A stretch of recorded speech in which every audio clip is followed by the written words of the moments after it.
بسم الله الرحمن الرحيم.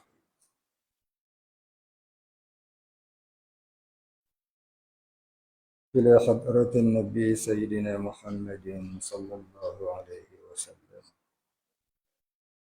وآله الكرام وأصحابه العظام وإلى مشايخنا والمسلمين أجمعين، خصوصا إلى والدينا وأولادنا وأسرتنا وقرابتنا أجمعين،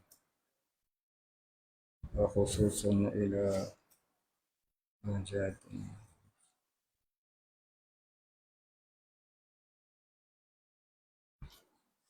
وخصوصا إلى سيدنا وشيخنا وشيخنا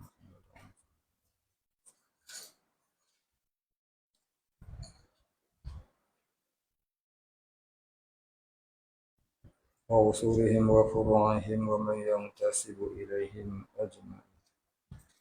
شيء لله الفاتحة. أعوذ بالله من الشيطان الرجيم. بسم الله الرحمن الرحيم. الحمد لله رب العالمين الرحمن الرحيم مالك يوم الدين إياك نعبد وإياك نستعين اهدنا الصراط المستقيم صراط الذين أنعمت عليهم غير المغضوب عليهم غير المغضوب عليهم ولا الضالين. الحمد لله رب العالمين، الصلاة والسلام على أشرف الأنبياء والمرسلين وعلى آله وصحبه أجمعين. رب اشرح لي صدري ويسر لي أمري واحلل عقدة من لساني يفقه قولي. ولا علم لنا إلا ما علمتنا إنك أنت العليم الحكيم. رضينا بالله ربا وبالإسلام دينا وبمحمد نبيا ورسولا. اللهم اجعلنا من التوابين واجعلنا من المستغفرين واجعلنا من المتطهرين واجعلنا من الموحدين واجعلنا من المهتدين واجعلنا من المخلصين له الدين واجعلنا من العارفين واجعلنا من عبادك الصالحين واجعلنا من المتقين. اللهم أحينا بحياة العلماء وأمتنا بموت الشهداء. اللهم نجنا من القوم الظالمين. اللهم نجنا من القوم الظالمين. اللهم نجنا من القوم الظالمين. آمين يا رب العالمين.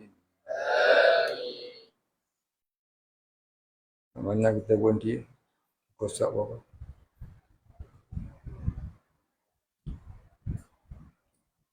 Kosak apa?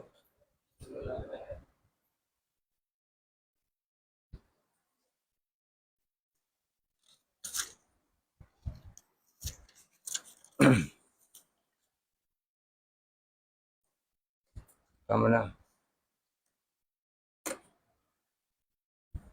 Kat mana?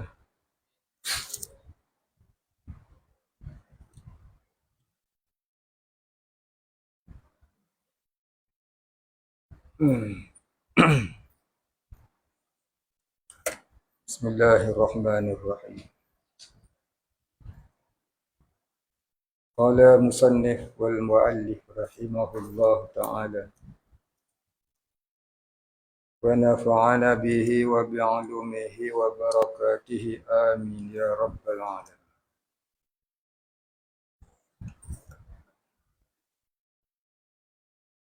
Qala musannif, dan ketahui olehmu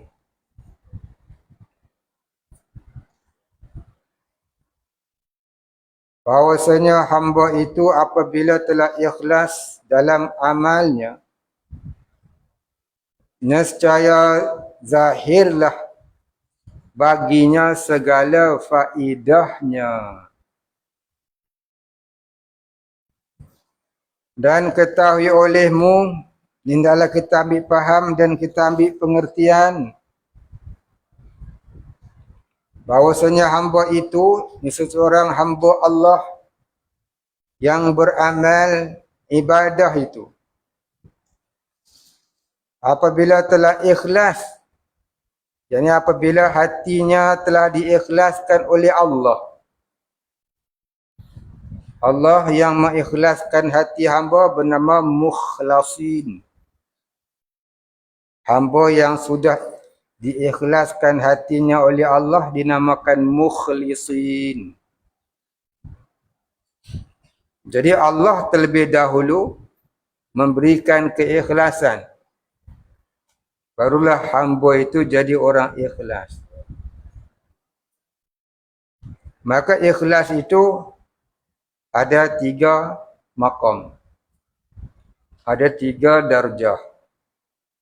Jadi jangan senang kita kata orang tu tak ikhlas.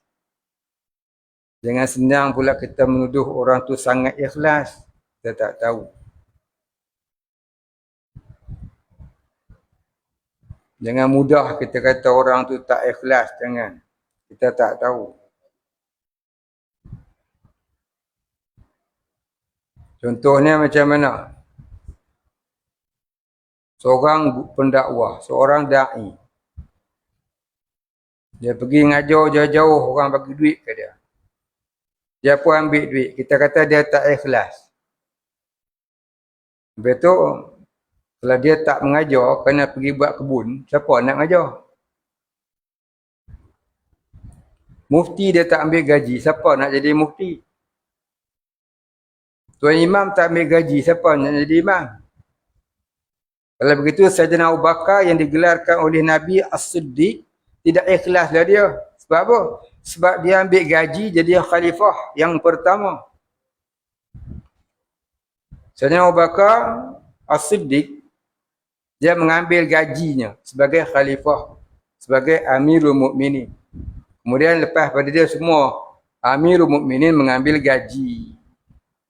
Jadi kalau kita tuduh orang ambil upah mengajar, ambil upah mengubati penyakit orang, upah buat kerja agama, kita kata tak ikhlas, maka tu menampakkan kebodohan kita, kejahilan kita, tak reti mana ikhlas tu apa. Ya, Sayyidina Abu Bakar ni yang tertinggi ikhlasnya. Sedangkan Nabi kata apa? Kalau ditimbang iman Sayyidina Abu Bakar dengan si alam, nescaya lebih tinggi imannya Sayyidina Abu Bakar. Sedangkan dia pun ambil gaji. Jadi jangan senang kita tuduh. Oh mufti kerja ambil gaji, tak ikhlas lah dia. Bahkan Imam Hanafi, dia suruh letakkan harga kepada orang yang nak mengaji Quran. Orang nak mengaji Quran, kita boleh bubuh harga. Harga mengajar. Kita yang bodoh ni, tuduh orang tu tak ikhlas. Pasal apa? Oh mengajar Quran pun ambil upah. Dia pergi hantar anak dia mengaji muzik, main gitar. Sebulan 200 tu ikhlas tu.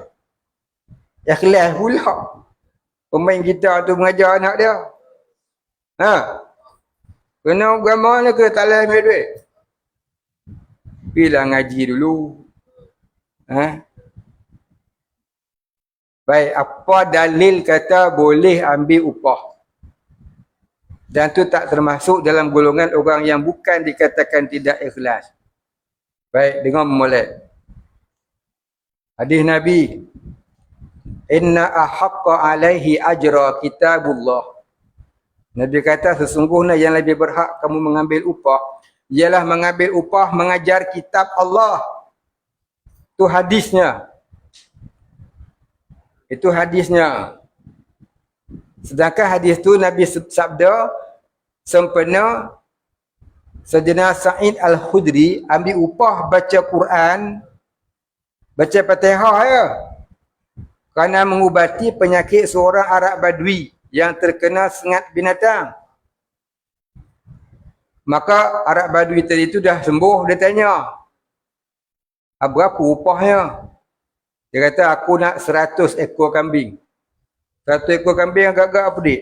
Dia dah RM10. 100 ekor kambing dia dah RM10. Tu, kupang. 100 ekor kambing RM10,000. Cerdik. Duduk lagi England lama-lama. Tapi kambing macam tu berharga. Kambing hari ni seekor RM1,000. Mengdu beng nak cakap. Elok-elok duduk Kelantan, elok pergi pindah duduk Amsterdam lama sangat. Sampai harga kambing dia tahu. Harga kambing kampung murah-murah pun 7-800 hari ni. Anak tak ada? Tak kena buang akikah anak? Apa-apa?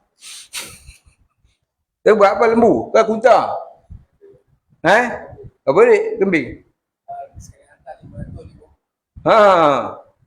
Bila tu? Tahun lepas? Kita katalah 500. Kali 100 ekor. Berapa? Dah. 500 kali 100 apa? Dia baca petai 50,000 apa?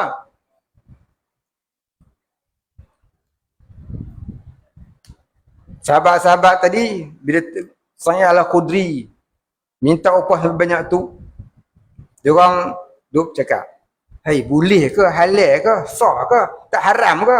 Orang ambil upah banyak no." Baca Fatihah sekali 50,000 apa? Dia hari ni lah 50,000. Dulu tak tahu lagi dah kan. Tapi 100 ekor tu banyak tau. Buat kenuri berapa kali kenuri tu. Anak lelaki 25 orang. Akikah 2 ekor seorang kan. Sampai dekat Madinah, jumpa dengan Nabi. Dia orang pergi ngadu dengan Nabi. Kata, "Ya Rasulullah, sahabat kita ni ambil upah baca Fatihah ada ubat manusia." Itu 100 ekor kambing. Dia ambil upah. Nabi senyum. Nabi senyum. Dia kan nak kena marah dah. Ya. Nabi senyum. Nabi kata, "Inna ahaqqa alaihi ajra kitabullah." Sesungguhnya lebih berhak di atas kamu mengambil upah ialah mengambil upah membaca kitab Allah. Bagi kat aku sekor. Nabi kata. Pasal apa Nabi minta sekor? Dia kata kerana barakahnya duit yang dihasilkan dari ambil upah baca Quran tadi. Ambil upah mengajar agama, ambil upah pimpin agama, jadi imam, jadi mufti. Yang ikhlas kerana Allah Ta'ala. Ikhlas tu bukan terletak pada ambil upah kata ambil upah. Tak ambil upah pun riak, takabur, ujub, sum'ah dan hubud dunia. Tak ikhlas juga. Saya ikhlas, tak ambil. Pasal apa? RM5 orang beri. Kau bagi RM10,000. Saya ikhlas, ambil.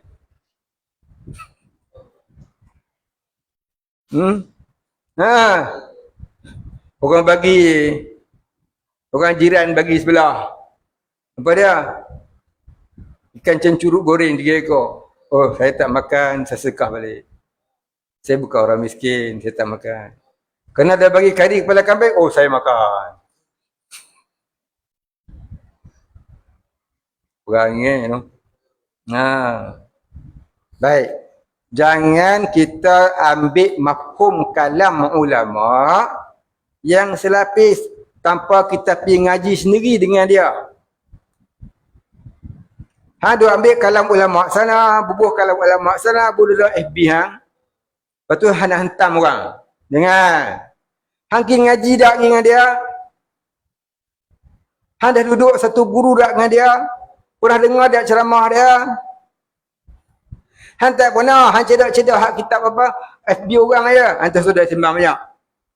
Tu ilmu pencuri namanya. Ilmu yang dicuri.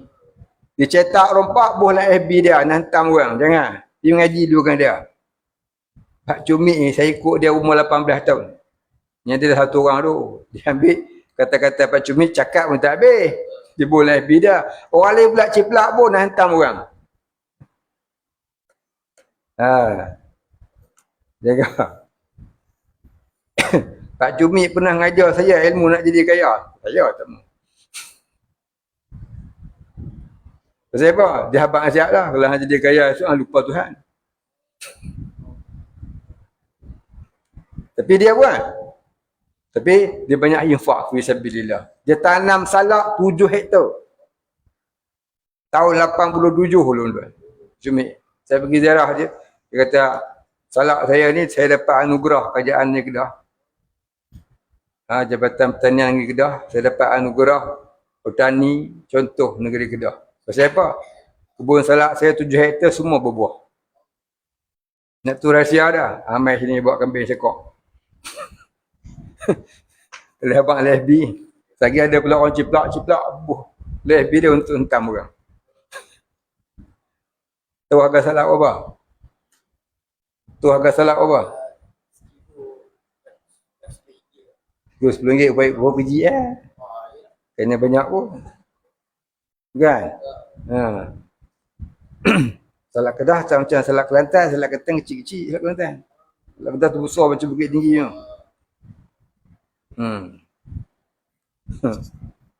Adalah satu orang tu. Dia hentam ustaz-ustaz ni. Lepas tu dia ambil upah.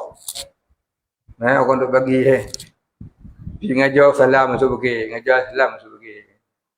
Memang sungguh. Ceramah ni. Dia punya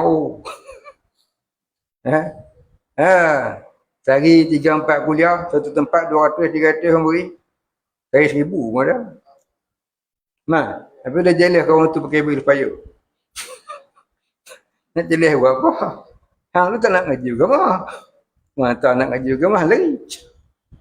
Betul kau tu dah dapat, hang gemuk marah pula. Hari ni saya tak heran kalau ustaz tu aku buat wifi kat masjid ke, naik kapal terbang pun tak kisah. Saya tak heran. Bukan dia orang cari, orang beri. Orang bagi. Bukan dia cari. Tu kau tak tengok, tak tengok kat Indonesia, helikopter landing atas hubung rumah. Pak dia, helikopter landing atas hubung rumah. Nampak? Dia cuba tanya dia, masa dia ngaji kecil-kecil dulu ada cita-cita nak pakai helikopter. Naik motor pun rasa dia tak tercita-citakan. Pasal apa? Aku nak kerja apalah ngaji pondok. Wasilah sangat orang nak pergi. Saya ngaji pondok dulu saya fikir aku ni sampai tua tak kahwin lah siapa lah nak kahwin dengan aku. Pasal apa? Ngaji pondok boh. Kat ngaji Quran pun dia orang nak bagi. 200-300 sebulan siapa nak kat aku. Dah muka tak lawak. Tak wan apa lah handsome. Tu nak cerita baik ikhlas tadi, jangan kita hentam orang. Ambil kata ulama tu cakap tak habis lagi yang ada hentam orang. Jangan. Tu baru selapis dia syabak. Lepas tu ilmu ni berlapis-lapis. Ilmu ni berlapis-lapis. Habis tu Nabi Sulaiman beribadah tak ikhlas, kaya-kaya dia. Abdul Rahman bin Auf tak ikhlas, kaya-kaya dia. Abdul Rahman bin Auf ni daripada Mekah sampai ke Andalus harta dia tu ada. Orang tak jumpa dah, cari-cari tak tahu banyak mana lagi, tak terhabis nak kira. Begitu juga Sayyidina Sa'ad bin Abi Waqqas. Sayyidina Sa'ad bin Abi Waqqas itulah yang menghancurkan kerajaan kerajaan Kisra Parsi. Nampak? Banyak mana harta dia tu.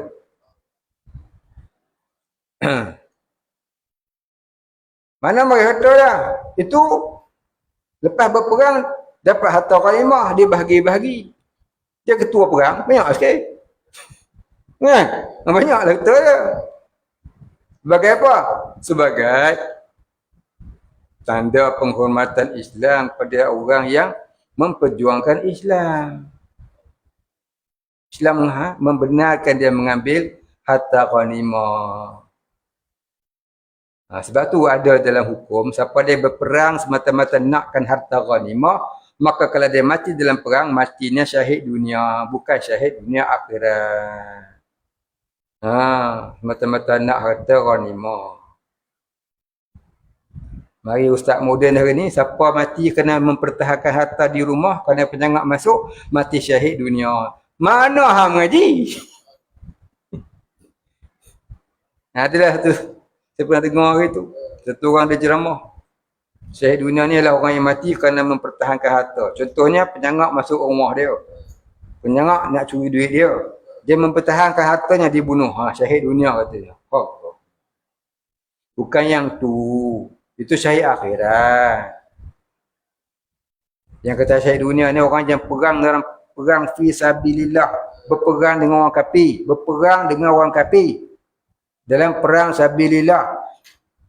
Tapi niat dia untuk harta ghanimah, bukan untuk meninggikan syiar Islam.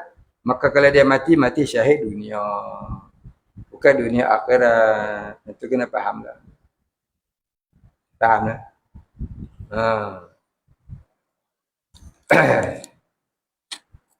Jadi ikhlas ni ada 3 makam. Cerita bab ikhlas ni tinggi panjang dulu lah. Yang kalilah. Belum tanya saya balik bila-bila. Ikhlas ni ada 3 makam, saya akan huraikan. Panjang. Baru baca sebagai. Lagi sebagai itu ya. Itu belum ada soalan lagi. Jadi apabila seseorang itu telah sampai ke darjah orang ikhlas, nescaya zahirlah baginya segala faedahnya, yakni manfaat ibadahnya itu. Ceritalah sikit kot. Sekurang-kurang ikhlas tu ialah beribadah kerana nakkan syurga, takutkan neraka. Itu ikhlas darjah pertama. Nakkan syurga, takutkan neraka. Itu darjah pertama. Ikhlas darjah kedua, orang yang beribadah semata-mata memandang dirinya hamba, Allah itu tuannya. Tidak lagi kerana syurga, bukan lagi kerana takut neraka. Orang yang beribadah semata-mata memandang dirinya hamba, Allah itu tuannya. Tidak lagi semata-mata, tidak lagi kerana inginkan syurga, kerana takutkan neraka. Orang yang beribadah kerana nak syurga, takut neraka, itu darjah orang makan upah. Darjah kuli makan upah. Darjah kedua ni orang yang hamba. Hamba dia bukan nak upah. Semata-mata dia taat Tuhan dia. Ikhlas darjah ketiga yang tertinggi, iaitu orang yang sentiasa syuhudkan Allah. Sentiasa musyahadahkan Allah. Iaitu orang beribadah semata-mata mempersembahkan kasihnya kepada Allah. Mempersembahkan kasihnya dan rindunya kepada Allah. Itu darjah yang ketiga. Sekat tu sudah lalu. Tak nak panjang sangat. Maka jikalau ada lagi tinggal dalam ikhlasnya itu, maka berdiri ia serta wujudnya dengan wasitah memandang amal.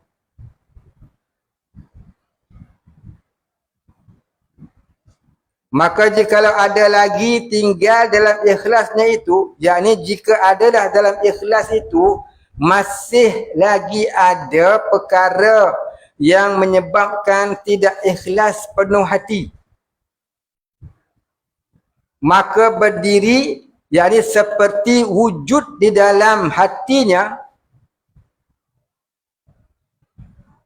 yakni maka berdiri ia ni, maka beribadah ia. Maka berdiri ia ni, maka beribadah ia.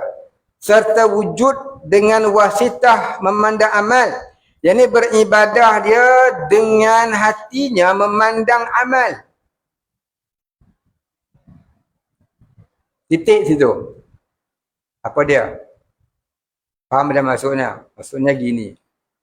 Keikhlasan itu masih belum sempurna selagi ada di dalam hati sifat memandang amal.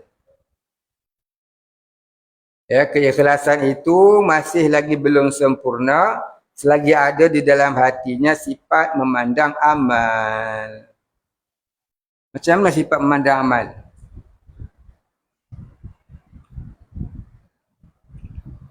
Iaitu merasa dirinya sudah banyak amal. Bila dia beramal, dia rasa lega. Bila dia tak beramal, dia rasa berdosanya aku. Ruginya aku. Bila beramal, dia rasa lega. Itu namanya syok sendiri. Abid syok sendiri. Ahli ibadah yang syok sendiri. Maknanya dalam hati tu masih ada ujub. Memandang amal ni maknanya bergantung dengan amal. Bila beramal rasa lega. Bila tinggal amal rasa susah hati. Rasa ahli neraka dah aku ni tinggal amal. Bila beramal rasa lega syuk. Itu namanya memandang amal. Faham? Bila bangun malam buat tahajud rasa lega. Wah, tentera. Kali itu tak bangun, dah 3 hari tak bangun, rasa kerang, rasa libang-libu hati. Serabut. Ni berdosanya aku, tak istiqamah aku. Mengutuk-ngutuk dirinya, menghina-hina dirinya. Sebab tinggalkan amal. Nanti bila beramal nanti, rasa lega balik. Itu namanya memandang amal. Bermakna orang macam ni belum lagi ikhlas yang sempurna. Pasal dia masih memandang amal.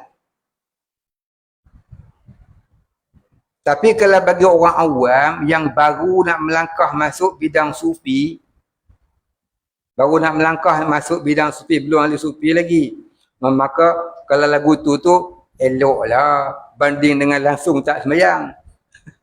Banding dengan langsung tak pergi masjid, eloklah. Tapi kalau dah beramal, lama beramal, tiba-tiba masih ada lagi yang tu, bermakna tak elok. Kena tinggal yang tu. Buang sifat memandang amal tu. Jangan terhenti di atas amal. Habis tu nak buat apa guna? Habis nak buat apa guna? Tengok sambung dia. Maka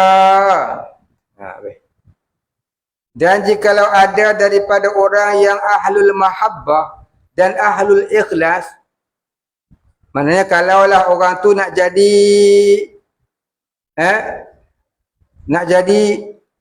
pencinta Allah dan nak jadi orang yang benar-benar ikhlas, maka terhijab daripadanya itu memandang amalnya. Jadi dengan memandang amal tu jadi terhijab perjalanan kerohaniannya daripada menjadi ahlul mahabbah dan ahlul ikhlas. Nak jadi mahabbatullah tu terhijab, terdinding. Nak jadi ahlul mukhlisin lahuddin tu terhijab, terdinding. Dengan sebab ada sifat memandang amal. Jadi dia kena buang itu. Dan hakirlah daripadanya wujudnya. Dan hakirlah. Haqaf yara. Hakirlah. Apa dia hakir? Dan terasa hinalah akan wujud. Hakir itu terasa hina.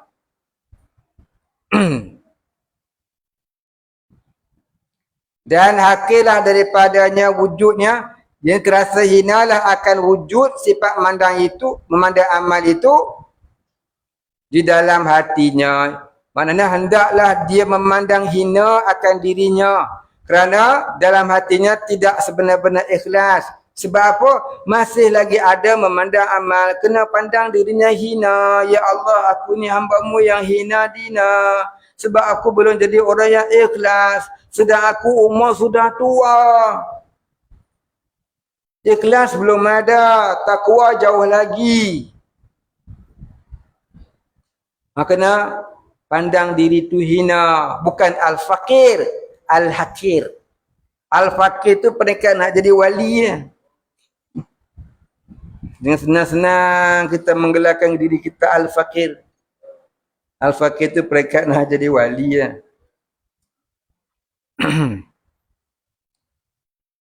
Fakir pada tauhid boleh bukan fakir pada tasawuf. Fakir pada tauhid yang darjah syariat. Tapi kalau tak faham apa itu fakir darjah tauhid, fakir darjah tauhid, fakir dalam bab tauhid darjah syariat, Jangan duduk sebut lah. Jadi macam mengaku diri pula. Mengaku diri. Mengaku diri lama-lama jadi ujub, jadi sum'ah, jadi takabur. Jangan mengaku diri. Ada seorang tok guru saya dulu. Saya duduk ikut dia. Hatiah tu pun. Singgah satu masjid. Dia satu orang hamba Allah ni. Tengok tok guru ni kan. Dah tua pakai sorban apa. Nampaklah ketuk guruannya itu kan. Datanglah 2-3 orang masjid mai salam dengan dia, cium tangan. Dia kata, Tuan Haji nak ke mana? Nak balik kampung lah. Nak balik kampung kata. Di mana? Kat sana di situ, kat mana-mana. Lepas tu, Tok Haji ni duduk mengajar ke? Mengajarlah sikit-sikit alik bata. Lebih-lebih tak pandai. Mengajar budak-budak alik bata itu boleh. Tak apa, nak balik lah. Kita masih banyak. Takut orang kening. Kalau kita, saya PhD tasawuf. Ini PhD syariah. Tu habis semua kali. Ini PhD Usuluddin. Mereka pagi anak. Tan Sri. Ini saja Datuk Sri. Tu Tiang Sri. Habis semua nak tunjuk orang. Tak penting tak payah tunjuk lah. Tok guru saya almarhum Tuan Guru Haji Abbas dapat tokoh Ma'al Hijrah Kebangsaan tahun 1990. Dapatlah ingat Datuk Paduka ke apa. Dia jemputlah ke Kuala Lumpur ambil pingat. Jumpa Raja Agung. Dia bakal anak dia. Dia bakal anak dia, mugi aku tak mugi. Dia orang Terengganu. Anak dia pergi ambil. Tok guru dulu. Tak mau nama dia kenal. Mau kenal tak mau. Tak minat.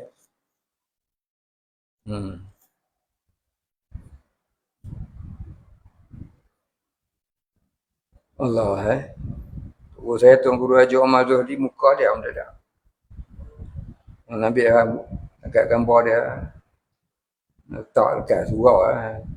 Tak pejabat. Tak mau dia. Kalau orang ambil curi-curi itu. Okey.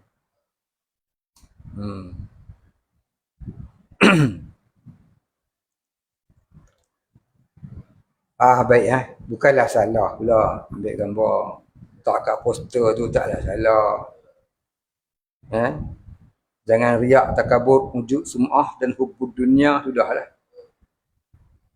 Ambil tak kat poster Tuan Guru Syekh Wan Al-Kelantan akan berkuliah di Masjid Negara. Tak apa dengan syarat tidak ada riak, takabur, wujud sum'ah dan hubbud dunia, tak ada apa. Tapi kalau takut ada benda tu janganlah. Kalau sampai peringkat wali tak apa dah. Wali ni hang puji kan, tak puji kan serupa. Puji dia pulangkan balik kepada Allah. Keji ya akulah tu. Orang puji dia pulangkan balik kepada Allah. Ni Allah punya, bukan aku punya. Kalau orang keji dia, ya memang aku ni orang hamba yang keji. Aku ni al-hakir. Iaitu orang yang hina. Sebab apa? Dosa banyak. Ambil hak Allah hari-hari. Sentiasa ambil hak Allah. Tapi dengan Allah Ta'ala aku bermaksiat, melanggar hukumnya. Jadi aku ni hakir. Aku ni hina. Itu kata hakir tu. Dan hakirlah daripadanya wujudnya. Ni terasalah dia tu hina akan wujud sifat memandang amal tu dalam hatinya. Jadi kena hilangkan sifat memandang amal tadi, iaitu sentiasa memandang hina diri. Jadi al-hakir. Jadi al-hakir, bukan al-fakir. Al-fakir itu tinggi lagi. Al-fakir itu tinggi lagi. Tapi memang kena jadi al-fakir pun. Tapi kalau hakirnya belum, mana nak mari fakir? Fakir murkeh, kot lah kot. Fakir harta. Fakir pada pekah. Fakir ni ada 3 jenis. Fakir pada tauhid, fakir pada tasawuf, fakir pada pekah. Fakir pada pekah ada 2. Fakir miskin dan fakir murkeh. Fakir miskin ni apa dia? Dia nak guna RM10 tapi dapat RM7, RM8. Dia nak guna RM10 untuk sara keluarga dia. Tapi kerja dia tu cuma dapat RM7, RM8, RM9. Tak cukup. Itu namanya fakir miskin. Ya, dia termasuk dalam asnaf zakat. Yang kedua, fakir murkih. Fakir murkih ni apa dia? Yang lebih miskin daripada fakir miskin. Iaitu dia nak guna RM10 tapi dapatnya RM4, RM3. Tak sampai separuh daripada yang diperlukan. Itu namanya fakir murkih. Maka yang ni lebih layak menerima zakat. Tapi orang hari ni nak cari fakir miskin kat rumah,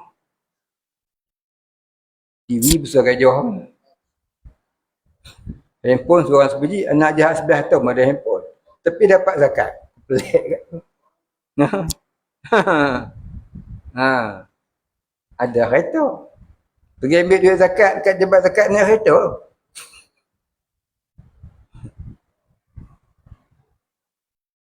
Ada satu rumah dekat apa nama ni, dekat Shah Alam tu. Apa nama, dekat dengan apa nama, Allahumma salli ala Muhammad. Seksyen berapa ada rumah apa, PPRT apa, rumah tinggi orang apa? PPRT kan? Rumah PPRT. Tapi duduk kat rumah tu yang pakai BMW mana? Duduk tengok.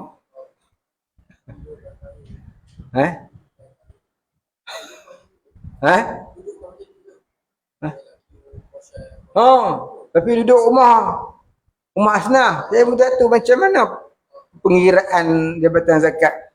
Ya, walaupun BMW-nya tu lama, tapi kos repair dia tu macam beli kereta baru ke. Kan? Tahu apa ni BMW ke ni? Pasal apa? Nak repair tu bukan senang. Hotel lagi, insurans lagi. Kereta lain 1,000 tak sampai, dia 3,000. Nak yang 3,000 cc, 3,000 lebih tahun. Hotel insurans. Belum repair lagi. Ya.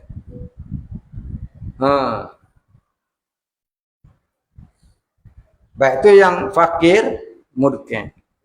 Fakir pada tasawuf. Apa dia fakir pada tasawuf?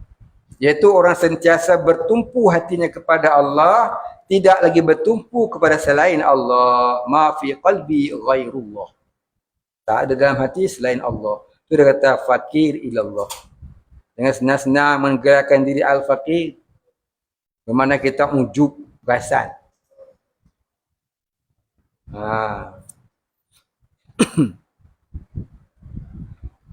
Pada tauhid, apa dah al-fakir pada tauhid? Al-fakir pada tauhid iaitu penuh keyakinan hanya Allah tempat diibadahkan. Hanya Allah tempat memohon pertolongan. Iyyaka na'budu wa iyyaka nasta'in. Itu tauhid. Fakir pada tauhid. Yang ni wajib. Ini wajib. Siapa minta selain daripada Allah, syirik. Siapa menyembah selain daripada Allah, syirik. Ini wajib. Nak kata nak, mesti. Fakir pada tasawuf. Fakir pada tasawuf pun wajib berusaha ke arahnya. Baik. Itu kata al-fakir. Sambung tadi ya. Dengan wasitah.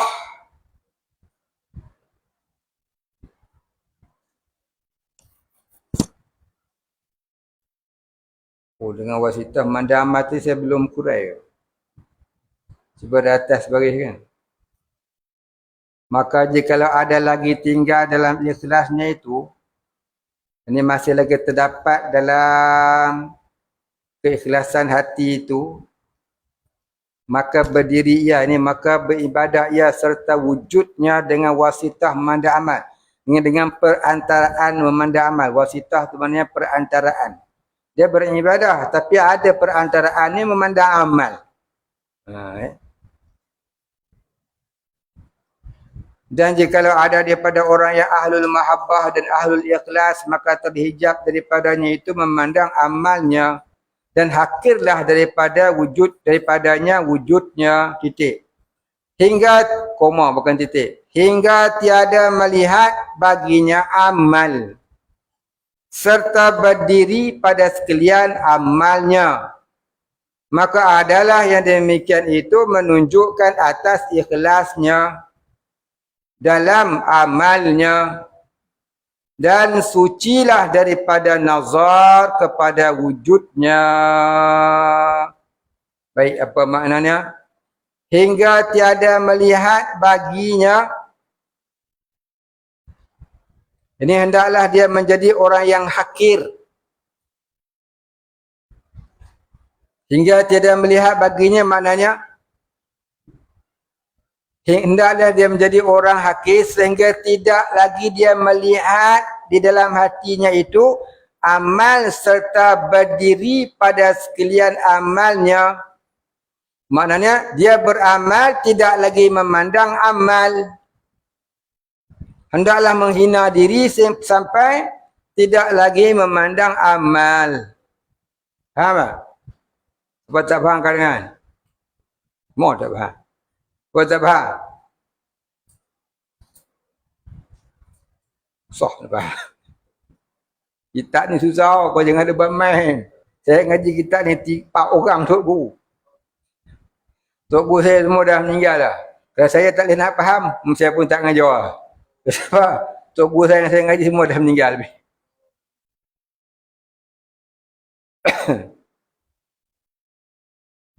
Baik, tak faham tengok.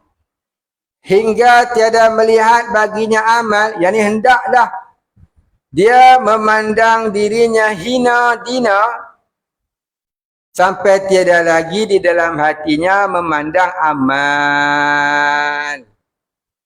Jadi cara nak hilangkan perasaan memandang amal dengan memaksa hati merasa hina diri, bukan memuji diri. Faham? Siapa dah faham?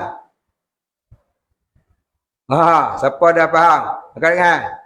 Seorang ya, 2 orang ya, 3 orang ya, 4 orang dah faham dah. Kita tanya orang dah faham.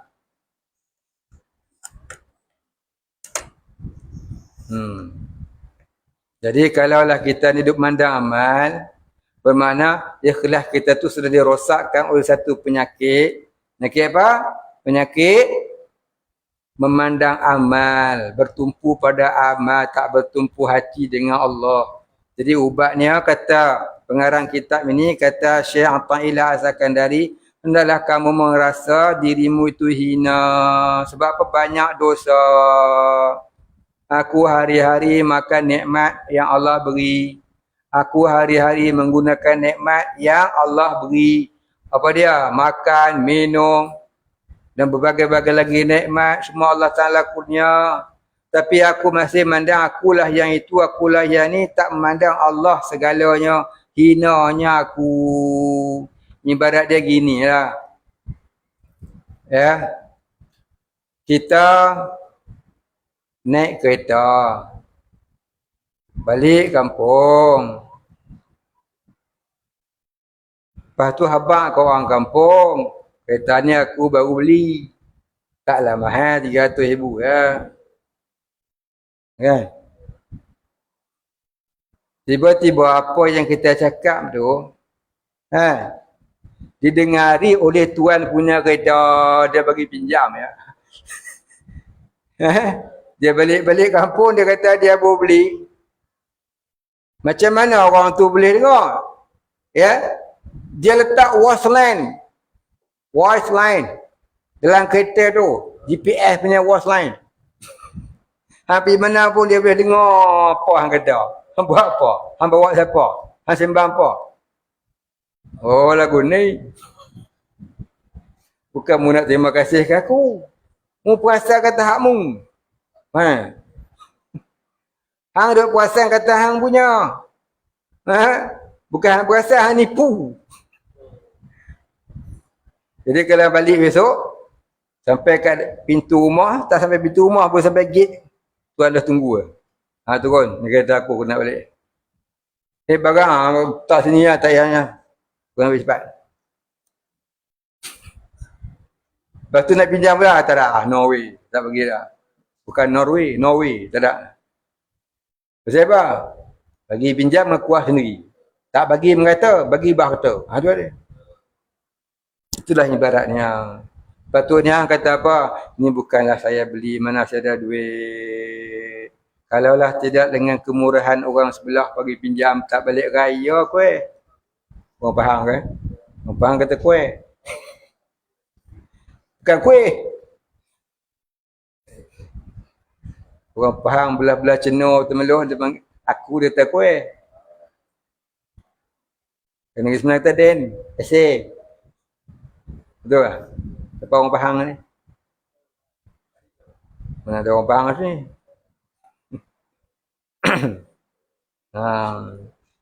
Itu namanya kena sadar diri. Begitulah kita sadar dirilah. Ya, apa dia pandang hina. Aku ni hamba-Mu yang hina dina ya Allah. Tanpa keampunanmu siapalah aku, nerakalah tempat aku. Amal tak seberapa yang ada hanyalah dosa. Itu rasanya kita ni. Tak ada apa amal yang aku nak bawa ya Allah melainkan dosa sahaja. Tolong ampuni aku ya Allah, ampuni hamba-Mu yang hina. Kalau tidak kau ampuni aku, bertambah lagi lah hina aku di akhirat. Bukan hanya terhina, terseksa dan terazab. Itulah orang-orang sufi, dia merayu kepada Allah tu begitulah. Ni ada pula orang. Apa kena beramai dah dengan tamat. Saya tak apa, tak beramai pun. Saya dah ustaz dah. Tu lagi bangang. Ada orang lagu tu. Kamu semua kena amal dah. Baca Al-Quran ni. Saya tu satu juz. Sebulan kena habis. Saya tak amal pun. Tak apa, saya ustaz dah. Tempat saya syurga dah. Lagu tu cara ni. Cepatlah mati kau masuk neraka. Pasal apa? Pasal perasaan diri dah mulia. Tu mandang amal tu. Itu terang-terang mengamal-amal. Mandang amal. Dulu saya pernah agak dengar ceramah. Dulu kecil-kecil tu. Tuan-tuan kena bagi sahabat. Sunnah Nabi. Pahala besar. Jangan tanya saya kenapa ustaz tak kena sahabat. Saya tak kena sahabat pun tak apa dah. Saya pahala banyak dah. Saya dah mengajar orang wadah. Ombo. Tak sedap dengar. Esok orang lain tiru dia. Patutnya kita ni kena fastabiqul khairat. Belum-belum dalam mencari kebajikan. Bukan dah rasa diri tu dah cukup. Tu mandang amal dah. Tu lagi teruk, ujub tu sombong pula lagi. Lepas tu kita ni kena mengaji tasawuf. Jangan mengaji nahu sorab saja. Jangan mengaji fiqh saja. Tasawuf kena ngaji. Tauhid tasawuf tu dia rangkai tu.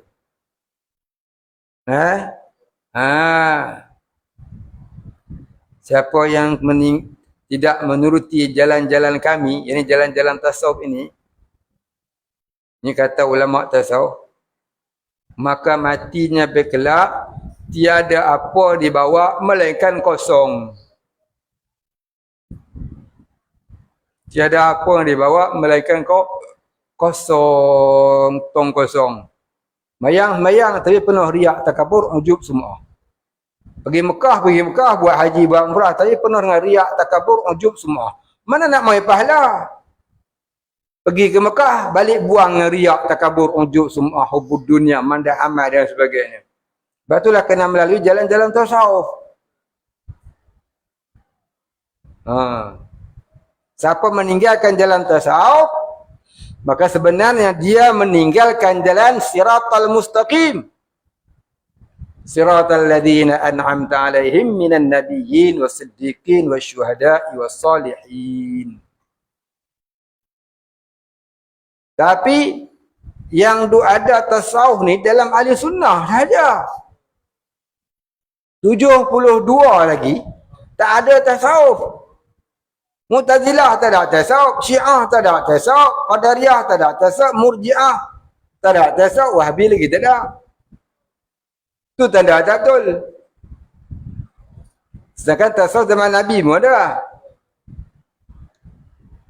Zaman Nabi Muhammad ada satu golongan yang Nabi gelarkan mereka Ahlus Sufah. Ahlus Sufah tu sufi ya.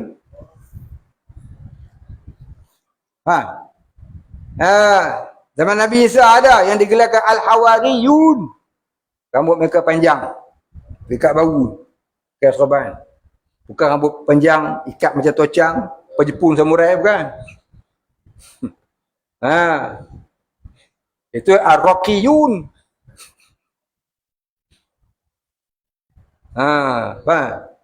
Nak rambut panjang boleh, tapi pakai sorban. Rambut panjang tak pakai sorban, tu jadi apa? Tasyabbuh bil fasiqin.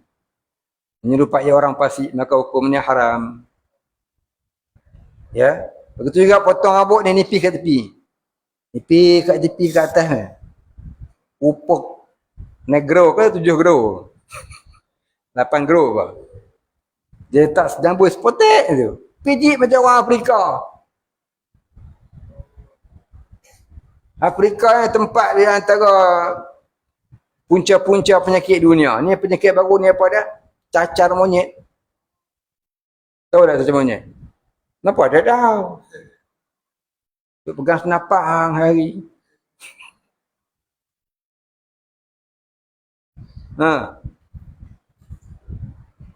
Dia bangga sangat tu. Rambut kosong. Atas haram. Nabi melarang. Begitu juga dengan trim janggut. Trim berkena pak nipis. Biar cukur tu tak apa. Cukur tu botak tak apa. Jangan trim bagi orang perempuan tengok trim. Trim tak dah.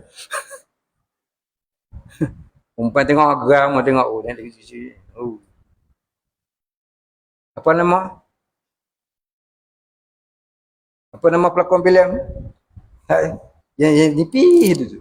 Tak kita kena. Nak belajar dengan tu tu. Nipis semua. Ustaz pun ada ni. Semalam ni. Ustaz pun ada nipis. Dia bukan tak panjang, nak panjang. Tapi saja dia trim begini nipis. Begini apa sikit. Ada? Nabi larang. Dia cukur tu siapa? Banyak tok-tok guru dia cukur tu ya. Dan simpan panjang betul. Agak nak bagi pendek cukur tu Cukur tu tak ada masalah, cukur lah. Bila ada orang kata dah jambang, dah ada janggut tak cukur haram. Itu setengah pendapat ulama. Tapi kalau dia teri mabuk lagu tu, nipis tepi atas bojek panjang. Trojan tak trojan tu kan. Trojan ke terajang? Tak aku tak tahu. Di sini biar nipis. Said yang sebut dia main awal. Kalau lama sikit macam tu. Balik sampai 2 minggu buat apa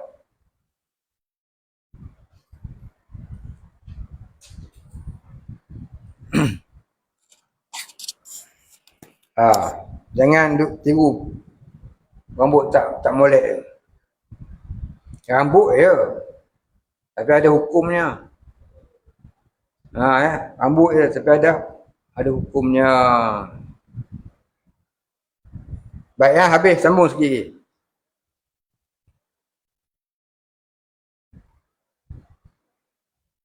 Hingga tiada melihat baginya amal serta berdiri ada sepiak amalnya. Maka adalah demikian itu menunjukkan atas ikhlasnya di dalam amal. Maknanya apabila sudah tidak lagi memandang amal dan terasa dirinya hina dengan Allah, Tak terasa mulia lagi. Nak mengaku diri mulia pun tak berani dah. Sebab apa? Terpandang Allah yang maha mulia. Bila terpandang Allah yang maha mulia, nak mengangkat diri tu, tak boleh dah. Nak mengangkat diri tu tak boleh dah. Orang dia kata masuk baku langkat sendiri. Tak boleh dah. Pasal apa? Dia terasa dirinya hina. Apa-apa aku dada. Orang lain nak mengangkat diri, mengangkatlah. Tok guru saya, Tauliah Watikah Sultan Perak bagi dia orang dia bakar. Tanya kenapa Pak Tih bakar? Kacau saya. Dulu dia ngajar istana. Ngajar istana Sultan Perak. Sultan panggil Watikah ngajar. Jadi rumah dia bakar.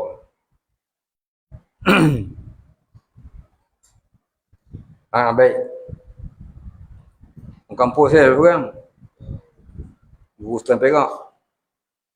Tuan-tuan ada gambar ulama' Nusantara, ulama' tanah Melayu. Nama dia Tuan Guru Haji Nawawi. Tuan Guru Haji Nawawi janggut merah. Kubur dia kat kampung saya. Dia tu Sultan Perak. Tok Guru Sultan Perak. Zaman Sultan Idris. Zaman Sultan Iskandar Shah. Dia ngajar, Sultan duduk kat atas, dia duduk kat bawah. Dia kata yang mengajar itu di atas, yang belajar itu di bawah. Pegah dia. Turun Sultan. Dia ni duduk atas. Kau berani? Yang siap-siap aku terkejam. Berani dia.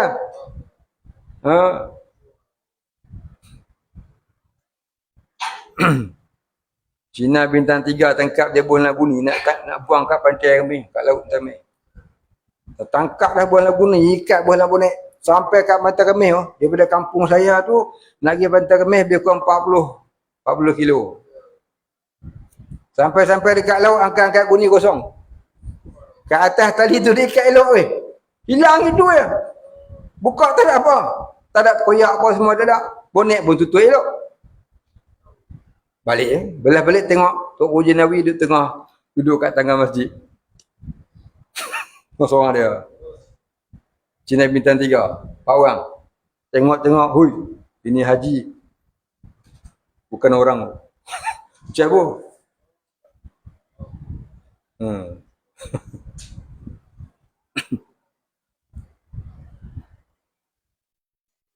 Ayah sedar nak belajar dengan dia. Dia lahir, dia meninggal tahun saya lahir, tahun 69. Dia meninggal, saya lahir. Mana tu dah 54 tahun, 55 tahun dia meninggal.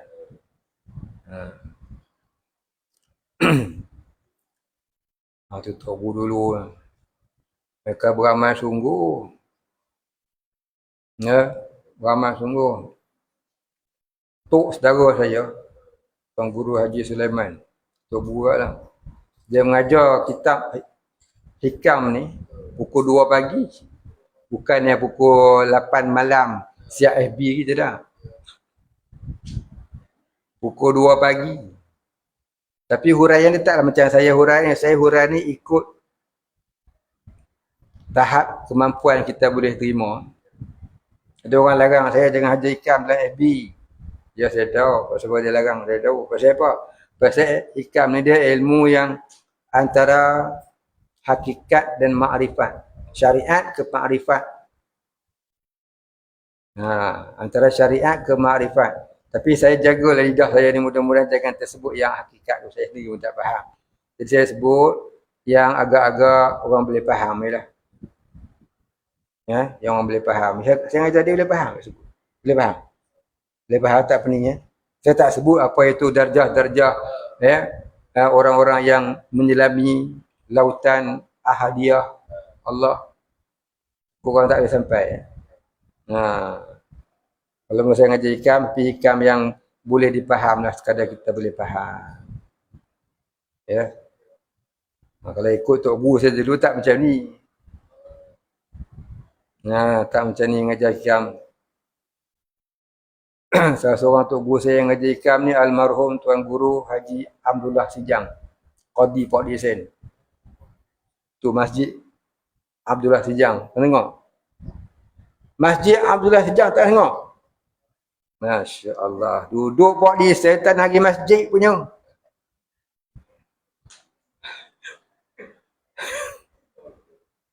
Yang tengah memayangkan mana? Masjid negara?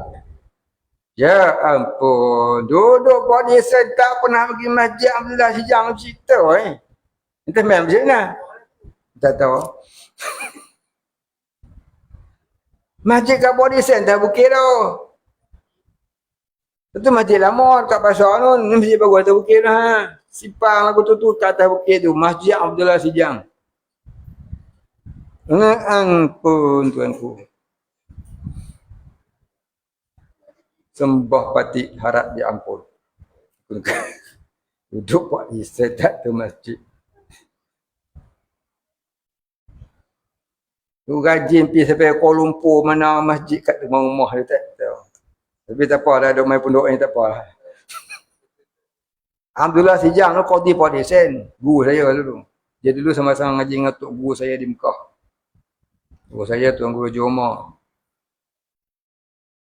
Tok Guru Jomar meninggal tahun 94. Lepas Tok Guru saya meninggal, saya dengar kata ada kawan dia ngaji Mekah sama-sama dulu.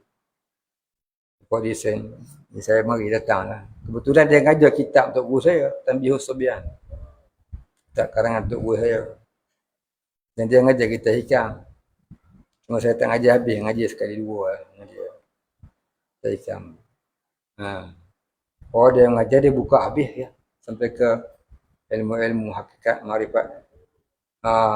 Pasal hikam ni gitulah cara kaedah dia.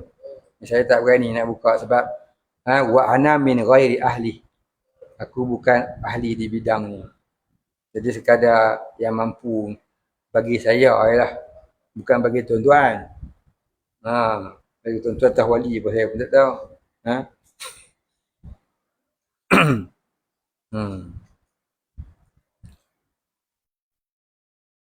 Baik. Dan sucilah daripada nazar kepada wujudnya. Dan sucilah. Jadi hilang sifat mandang amal tadi. Jadilah dia menunjukkan dia tu ikhlas. Dan tak kala ikhlas itu sucilah daripada nazar kepada wujudnya. Yani sucilah hatinya daripada memandang diri yang beramal kepada wujudnya, yakni kepada yang maujud hanyalah Allah. Maka tak kala itu hilang ananiyah di dalam memandang Allah yang maujud. Baik, habis. Jadi itulah jalan orang-orang sufi berjalan kepada Allah, menghilangkan sifat-sifat mazmumah dengan jalan memandang, dengan jalan merasa hina diri. Ya, hina diri. Al-Hakir. Lepas tu kita jumpa dalam kitab-kitab. Pengarang-pengarang kitab tu dia tak khabar dia Al-Fakir. Yang dia khabar dia Al-Fakir ni orang lain ni. Pengarang kitab dia sebut dia Al-Hakir wal-Muznibi. Yang hina lagi banyak dosa. Tu kita tengok Syekh Daud Al-Fatani. Syekh Daud Al-Fatani dia mengelarkan dirinya Al-Hakir wal-Muznibi. Yang hina lagi banyak dosa. Dia tak sebut apa pangkat dia. Padahal dia wali Allah. Jadi orang ni makan tinggi makamnya, makin menunduk macam resmi padi. Makin masak, makin menunduk. Bukan makin tinggi, makin menengah lagu tu. Bukan? Jangan jadi resmi pokok gharqad. Jadilah resmi pokok padi. Pokok gharqad tu. Pokok yang Yahudi suka. Pokok yang akan pokok yang Yahudi suka tu, pokok apa lagi? Pokok Christmas tu. Ha. Baik, kita berhenti sekat tu dulu.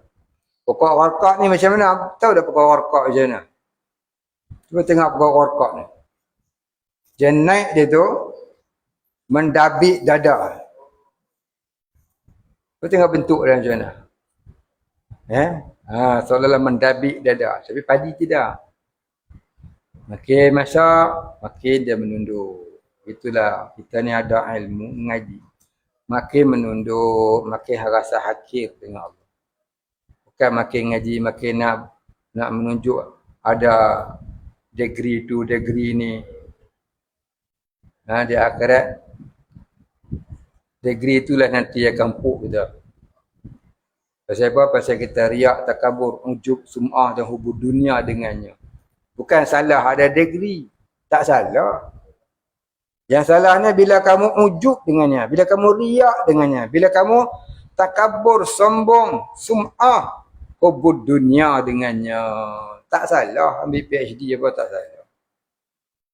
Ya, tak salah. Yang salahnya kalau kamu ada sifat mazmumah di dalam.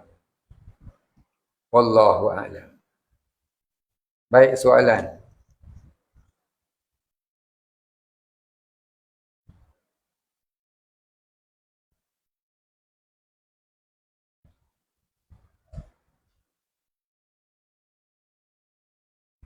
Keadaan bagaimana yang dikatakan tidak memandang amal? Orang yang tidak memandang amal ni, orang sentiasa merasakan dirinya hina dina. Yang mulia hanyalah Allah. Maka tidak lagi dia terasa dia beramal. Walaupun dia sedang beramal. Dia sentiasa mencari kesalahan. Dia sentiasa mencari salah silap dirinya untuk diperbaiki. Dan dia tidak pernah ingat apa kebaikan yang ia lakukan.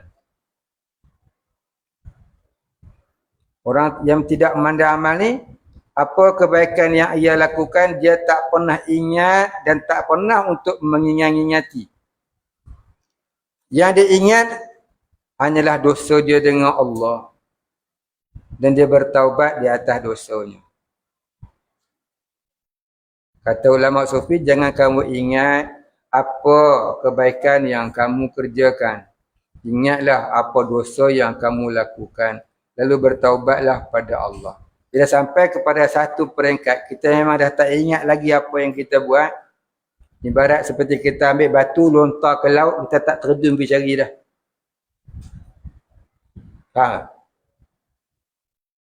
Jangan ingat-ingat kebaikan kita. Mengingat tu dia mengungkit. Ingat, ya Allah, 2 tahun dah aku duduk baca Yasin. 2 tahun dah aku sembahyang tahajud. Siapalah. Doa yang tak makbul juga. Itu namanya orang yang masih memandang amal. Itu tanda dia. Dia mengungut-ungut dengan amalnya. Kerja buat beramal tapi tak dapat apa yang dikehendaki. Itu mana mengungut dan memandang amal. Itu yang mazmumah dalam hati. Tanda tidak ikhlas. Sebab tu bila kita beramal, jangan mengajar hati itu minta kelebihan manfaat dunia. Kita amal apa pun jangan minta kelebihan dunia. Minta jadi kaya ke jangan. Jangan minta jadi kaya. Kalau orang tu baru nak kenal masjid tak apalah. Orang tu baru nak kenal masjid kan. Jadi kita bagi semangat dia bagi selalu datang masjid. Kita bagi dia kau amal ni siapa beramal ni Nabi kata tak akan paki, tak akan miskin. Dengan niat apa? Dengan niat supaya dia rajin beramal. Bila dia dah rajin beramal, kita masuk mencelah sikit. Bila kita beramal, janganlah niat dunia. Nanti Tuhan marah. Habis dulu, kau cakap beramal biar dia kaya. Kan? Dulu ni pasal aku tengok hang tak nak main masjid. Ni hang dah rajin masjid, kena naik sikit makam hang. Makam hangku kena naik sikit, darjah kena naik sikit. Apa dia? Nabi beramal walaupun tengah miskin tak ada apa nak makan di rumah, Dia baca Waqiah, dia minta apa? Ya Allah, dengan berkat surah Waqiah ini, jadikanlah aku orang yang redha dengan takdirmu. 2 bulan masa tu dia tak nak makan. 2 bulan dia dengan isterinya Zainab tak ada apa nak makan. Ikat batu kat perut ni, menahan lapar. Nabi tak minta makan. Padahal sahabat dia tak nak makan, dia minta beg, dia jampi beg tu. Kalau kau nak lapar, kau buka beg tu, ada makan-makan. Sahabat tadi pun balik ke rumah. Dia panggil bini dia. Hang lapar? Lapar lah bang, apa kita tak makan? Nabi kata, kalau lapar, hang buka tengok. Buka tengok tu dia. Tak pernah tengok makanan yang selazat itu seumur hidup dia. Main mana? Ma'idatan minas sama. Turun dari langit dia makanan masuk. Tapi Nabi dah lapar, dia tak minta pun untuk diri dia. Untuk diri dia tak minta. Macam saya cerita almarhum Tuan Husin Kedah, tu pengarang kitab Hidayatul Mutafakirin. Anak murid dia duk selalu keluar pondok. Kalau dia tanya hampir mana, selalu duk keluar pondok. Saya cari model nak mengaji. Model apa? Saya kerja nak tampung mengaji. Duit habis, makan habis, saya kena keluar kerja. Orang hantar habak kat aku. Habak kat aku. Tetapi nak ngaji. Ni pak. Dia segong gunung kat belakang bukit kat belakang rumah. Dia segong. Jatuh mah. Batu tu jatuh jadi mah. Ambil semua pergi jual, ngaji.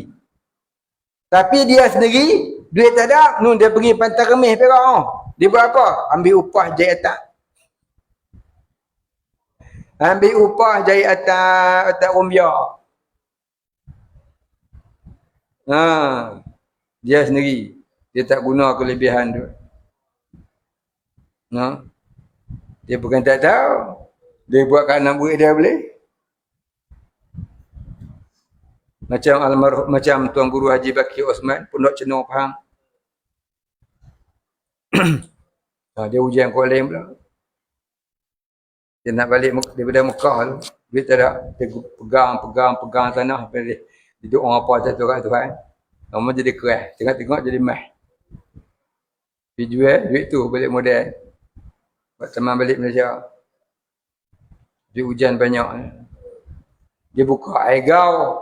Hilang gau. Orang tipu dia. Orang ambil. Jadi hak dia. Orang tu ambil. Mana merampas air gau tu daripada Tuan Guru Haji Baki. Tuan Haji Baki buka pula syarikat lain atas ni. Orang rampas juga. Sian untuk Guru. Tok Guru ni dia tak melawan.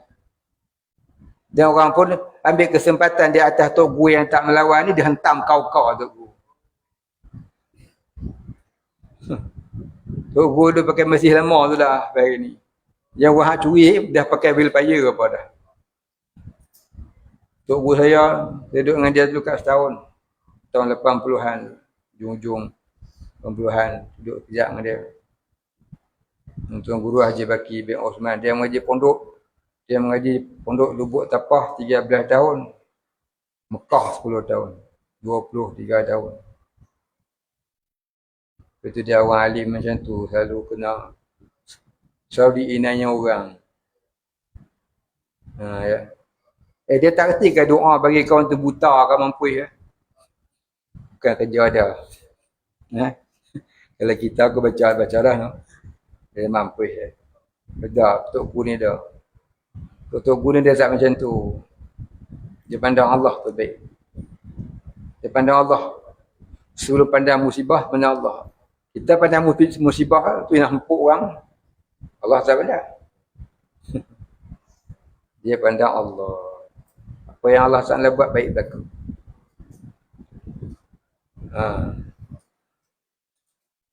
Pergi tengok rumah dia. Dia kata belum ada air gau. Sampai dah ada air tas ni, macam tu kat rumah dia. Papan tu juga. Tak naik.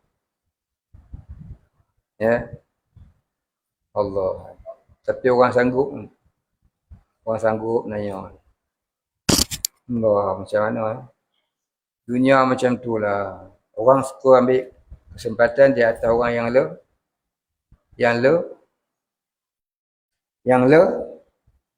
lebah. Lemah. Lapar apa dah. Orang suka ambil kesempatan ke atas orang yang lemah. Apalah dunia hang menang. Akhirat so ambil. Jumpa. Kau panjang umur dan lagi minta maaf, minta redha. Ya. Daripada hidup di dunia, bergelumang dengan dosa, mati besok, tak ada harapan masuk syurga, sebab dosa dengan orang, tak minta ampun maaf lagi. Baiklah, mati lebih baik. Ya. Mati tu lebih baik. Kata Sayyidina Abu Bakar, ya Allah, andai kata aku ni akan terbuat dosa. Matikanlah aku sebelum sampai waktu aku terbuat dosa itu. Kita ni duk buat dosa terang-terang, tak berhenti-henti, duk seronok hantam orang punya, hantam orang nu. Ya Allah. Tak takut ke mati? Tak takut ke sakaratul maut? Sampai di kubur, ma rabbuka? Apa nak jadi masa tu? Kita di dunia pun tak tahan dah, sakit tu sakit ini. Sekali dia hantam 70 hasta masuk ke dalam bumi yang gaib. Hancur jadi debu. Ditarik dari di atas, dihentam lagi. Hancur jadi debu. Ditarik lagi. Makin hari makin sakit, makin hari makin sakit, makin menjerit. Sampailah yaumil qiyamah. Aku berani nak ambil orang, harta orang, nipu orang, buat dosa dengan orang, selambut tak takut pun rasa. Nak mati tak esok lusa. Ya Allah. Cukup-cukuplah. Kita tak mengejas umur kita. Maut kita ni kadang-kadang bukan kerana sakit. Kadang-kadang tengah sedap makan nasi pun boleh mati. Betul tak? Alhamdulillah. Tapi ada orang yang macam tu. Mudah-mudahan Allah Ta'ala jaga kita. Jangan sampai kita mati su'ul khatimah.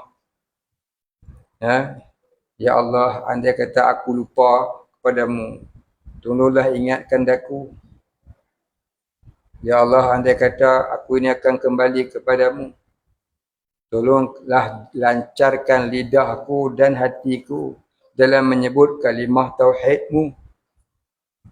Ya Allah, andai kata aku ini tidak lama lagi untuk hidup di atas muka bumi, kerana Engkau ingin memanggilku kembali kepada sana, ke hadratmu, maka tolonglah Kau jaga diriku, jangan sampai aku leka dengan ibadah kepadamu. Ya Allah, andai kata aku ni ada dosa dengan orang yang aku tidak mampu minta ampun dengan dia, maka tolonglah Kau masukkan ke dalam hati mereka redha kepada diriku ini di dunia dan di akhirat nanti di atas dosa yang telah aku lakukan itu. Ampunilah dosa-dosa mereka dan ampunilah dosa-dosa aku kepada mereka. Ya Allah, andai kata aku ni berdosa denganmu, ya Allah, sama ada dosa besar ataupun dosa kecil, dosa yang jelas ataupun dosa yang rahsia, yang kecil, yang sir, yang tersembunyi, maka tolonglah Kau ampuni dosa aku dan ampunilah dosa-dosa ibu bapaku, dosa-dosa isteriku, anak-anakku. Kalaulah ada anak-anak aku yang salah dengan aku redha mereka, ya Allah. Jadikanlah mereka anak-anak yang soleh-solehat. Dan jadikanlah anak-anakku, ya Allah, anak yang disebutkan oleh Nabi-Mu, waladun solehun yada'u lahu. Amin ya rabbal alamin. Jangan seronok sangat dia buat maksiat. Apatah lagi dosa itu dengan manusia. Kamu tak tahu kamu mati itu bila. Takutlah kepada Allah. Kemudian katanya, dan demikian itu kata muallif, la amala abja lil qulubi min amalin yaghibu anka syuhuduhu wa yuhtaqaru indaka wujuduhu ila akhirih wallahu a'lam. Wala ilma lana illa ma 'allamtana innaka antal alimul hakim. Wallahu a'lam. Al-Fatihah. A'udzu billahi minasy syaithanir rajim. Bismillahirrahmanirrahim. Alhamdulillahi rabbil alamin arrahmanir rahim maliki yaumiddin. Iyyaka na'budu wa iyyaka nasta'in. Ihdinas siratal mustaqim. Siratal ladzina an'amta 'alaihim ghairil maghdubi 'alaihim waladdallin. A'udzu billahi minasy syaithanir rajim. Bismillahirrahmanir rahim. Alhamdulillahi rabbil alamin. Sallallahu ala sayyidina Muhammadin wa ala alihi wa sahbihi ajma'in. Allahumma ighfir lana dhunubana warhamna wa antal ghafurur rahim. Allahumma ighfir lana dhunubana wa liwalidina warhamhum kama rabbayana shighara wa limashayikhina wa lil muslimina ajma'in birahmatika ya arhamar rahimin. اللهم نور قلوبنا بنور معرفتك يا فتاح يا رزاق. افتح لنا فتحا قريبا كما فتحته على أنبيائك وأوليائك وعبادك الصالحين. صلى الله على سيدنا محمد وعلى آله وصحبه أجمعين. سبحان ربك رب العزة عما يصفون. سلام على المرسلين. الحمد لله رب العالمين.